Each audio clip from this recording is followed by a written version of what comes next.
كل سنة وحضراتكم طيبين. الطريقة ديت بقى للفول بجد هتعتمديها على طول وعمرك ما هتغيريها ابدا.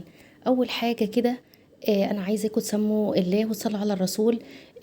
بصوا، انا نقعت الفول دوت ليلة كاملة، نقيته كويس وغسلته كويس جدا ونقعته ليلة كاملة. يعني نقعته من بالليل، يعني حطيته في مية كتير كده، مية عادية من الحنفية، لغاية تاني يوم الصبح. سيبته كده في المية لغايه تاني يوم الصبح، حتى تيجي تتك عليه كده تلاقي الفوله يعني بقت طريه معاكي كده شويه. تمام. امشوا بقى على نفس التكات والخطوات. الفول ده انا اسميه التلاتة في واحد. يعني التلاتة في واحد، يعني احط عليه 3 مكونات اجمد من بعض، بدي الفول قيمه غذائيه كبيره جدا جدا، واحسن من اي فول انت كلتيه في اي مطعم قبل كده. بنروح نشتري شويه فول قد كده ب10 جنيه، بجد 3 معالق ما بيعملوش اي حاجه. لا، هتعملي كميه كبيره جدا من الفول. انا في الاول كده انا عايزه اقول لكم انا كان معايا كيلو كامل من الفول. عايزه تعملي نص كيلو، هتجيبي بقى نص الكميه اللي انا بحطها ديت. يعني انا جبت كيلو فول، انت بقى هتجيبي نص كيلو فول، هتحطي عليه حوالي نص كوبايه من العدس المغسول الاصفر، ونص كوبايه من الفول المدشوش او الفول اللي هو من غير قشر. تمام. بغسلهم كويس جدا وبحطهم على الفول. هقلب بقى كل المكونات ديت كده على بعض، هتاكلي احلى فول بجد. هتحسي ان انت قبل كده ما اكلتيش فول، حاجه جميله جدا. كمان القوام بتاعه بيبقى ممتاز. كمان بيدي كمان معاكي قيمه غذائيه عاليه جدا. حضراتكم عارفين طبعا كمان الغذائيه الموجوده في الفول وفي العدس كمان هيبقى في منتهى الجمال. طبعا احنا بنعمل حاجه نظيفه لبيتنا. لو عايزه تستغني عن العدس وعايزه تستغني عن الفول المدشوش براحتك، مفيش اي مشكله. هتمشي على نفس المقادير اللي انا بقولك عليها. طبعا انا بحط بقى، كانت البوله واسعه قوي اللي فيها ميه، فانا حطيت ميه كتير او بزياده، فانت مش هتعملي زي كده، انا هنقص منها طبعا ميه. المهم انا كل اللي عايزه اوصله لكم ان الحله تبقى واسعه جدا اللي بتعملي فيها، يعني مش قوي قوي يعني الفول يبقى ربع الحله كده او نص الحله، علشان خاطر ما تكشفيش على الفول خالص. ودي سر كبير من اسرار الفول. حطيت كمان حوالي 3 معالق كده كبار من الخل. انا هنقص طبعا الميه دي، هحط الحله على النار وهغطي عليها وهسيبها تغلي كده. اول ما تغلي زي ما حضراتكم شايفين كده، هبدا اخلي النار عليها شمعه. هو دلوقتي بتغلى هي، هخلي بقى النار عليها شمعة واسيبها كده متغطية، مش هبص عليها غير بعد 3 ساعات. فانا بقول 3 ساعات ليه؟ علشان انا ضامنة ان الفول بتاعي المية كتيرة جدا عليه، وطبعا النار شمعة يعني بسيطة جدا جدا جدا. كتر الفتحان على الفول كل شوية بيخلي الفول يغمق. يعني الناس اللي بتشتكي الفول بيغمق مني وبيسود مني بسبب ان انت كل شوية بتفتحي على الفول وتبص عليه، فطبيعي ان هو يغمق. طبعا هو دلوقتي يعتبر استوى هوت او داخل في السوى، يعني اكتر من 3/4 سوا كده. جبت جزرايه كبيره او جزرتين كبار كده، بشرتهم كده بالمبشره الناحيه الناعمه خالص، وهضيفهم على الفول. احنا بناكل قيمه غذائيه يا جماعه، مش بناكل اي فول والسلام.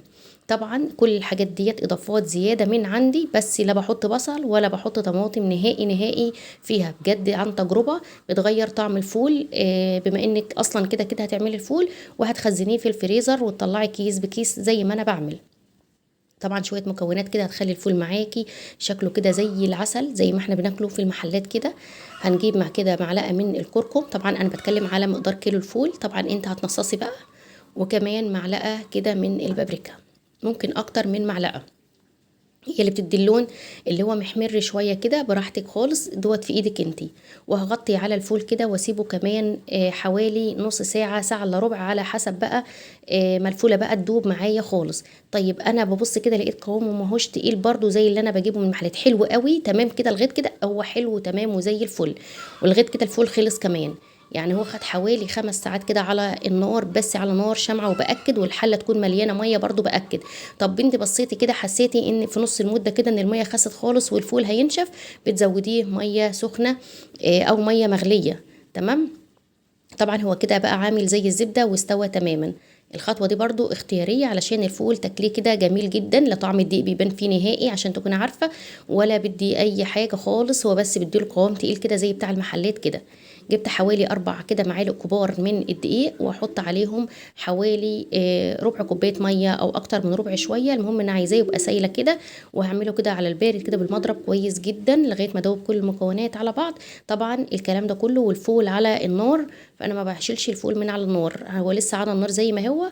وهبدا بقى ان انا احط الدقيق بالميه دوت، بقى بيديله قوام زي الفل، بيديله قوام جميل جدا جدا. طعم الدقيق ما بيبانش نهائي عن تجربه، بجد جربوه هيعجبكم قوي قوي قوي، انا واثقه.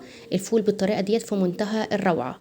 انا بقى بتسيبي بقى الفول دوت بعد ما بيستوي يبرد تماما، وتضربيه كده كله في الخلاط، او لو عندك هاند بلندر هتضربيه كده وهو سخن مفيش مشكله. مش عندك هاند بلندر عشان الخلاط، لما يبرد او يبقى دافي كده بتضربيه في الخلاط، وتبداي بقى تخزنيه كده في اكياس لرمضان. كل سنه وحضراتكم طيبين، او للفطار، لغدا، لشعبي، بالليل كده الولاد جاعوا يبقى جاهز وموجود عندك في البيت. بجد انت وفرتي اكتر من 3/4 الفلوس اللي هتشتري بها الفول، بجد حاجه في منتهى الجمال ومنتهى النظافه. شوف ما شاء الله قوامه عامل ازاي، بقى تقيل كده وبقى جميل وبقى شكله حلو كده. وكمان عايزه اقولك ما سودش معايا بالرغم ان انا فتحت عليه الغطا كذا مره. دي بفعل ال4 معالق خل اللي انا حطيتهم، بصوا ما شاء الله. وبفعل كمان ان انا مش كل شويه برضو بفتح عليه عمال على البطال، يعني ممكن اكون فتحت عليه كل الموضوع 3 4 مرات بالكتير قوي علشان اشوف الفول. بصوا عامل معايا ازاي في منتهى الجمال، بزيت بقى وليمون بقى. بصوا انا عندي طرق كتير قوي للفول وبعملها في رمضان مختلفه، لو عايزيني اعمل لكم طرق كده مختلفه للفول اكتبوا لي تحت في الكومنتات، وان شاء الله نعمل مع بعض طرق كده كتير في للفول ونستفاد مع بعض. ويا ريت اللي وصل لغايه هنا ولسه ما حطش اللايك ونسي اللايك، يا ريت ما ينساش يحط اللايك. انا عايزه اوريكم قد ايه عامله زي الزبده كده ما شاء الله سايحه ازاي. انا بمسك بقى كله زي ما قلت لكم وبضربه في بالهاند بلندر، بس طبعا ما كانش في وقت علشان ان انا اصور. انا ضربت كده مع نفسي كده شويه كده او انا ضربت شويه بالهاند بلندر وعلى طاسه كده، وحطيته على النار بشويه زيت بشويه ليمون بمعلقتين خل كده وشوية كمون وشوية ملح، وكان فطارة جميلة. يعني حطيت طبق جنب الفطار هجيبه لكم دلوقتي، كان حلو قوي قوي. انا عايزاكم بجد تجربوه مش هتندموا. حاجة في منتهى النظافة، في منتهى الجمال، في منتهى الغذاء. لو عايزين قيمة غذائية عالية للولاد، مش مجرد شوية فول بنشتريهم من بره وخلاص. بجد هيعجبك قوي محتوى الفيديو اللي انا مقدماه النهارده. زي ما قلت لكم انا كنت عملت بقى الطاسه على النار، شويه زيت والفول ضربته بالهاند بلندر كده، وتضربيه بالخلاط او بالشوكه تهرسيه مفيش اي مشكله. وحطيت عليه شويه ملح كمون، حطيت عليه شويه طحينه زي العسل من اللي انا بعملهم في البيت، وعملتها كذا مره الطحينه معاكم في فيديوهات كتير ممكن تدخلوا وتشوفوها. بجد في منتهى الجمال. ما بشتريش انا طحينه من بره خالص، انا بعملها على طول في البيت. وده احلى طبق فول انا عن نفسي بحب طبق الفول اللي بالليمون والزيت والطحينه دوت وشويه توابل كده، بيبقى في منتهى الجمال. وبقى هغرفه بقى في طبق وراح احطه بقى على السفره وبالهنا والشفا. حاجه في منتهى اللذاذه، بجد جربوه هيعجبكم جدا جدا جدا. بألف هنا وشفا. اشوفكم ان شاء الله في فيديو جديد، مع الف سلامه.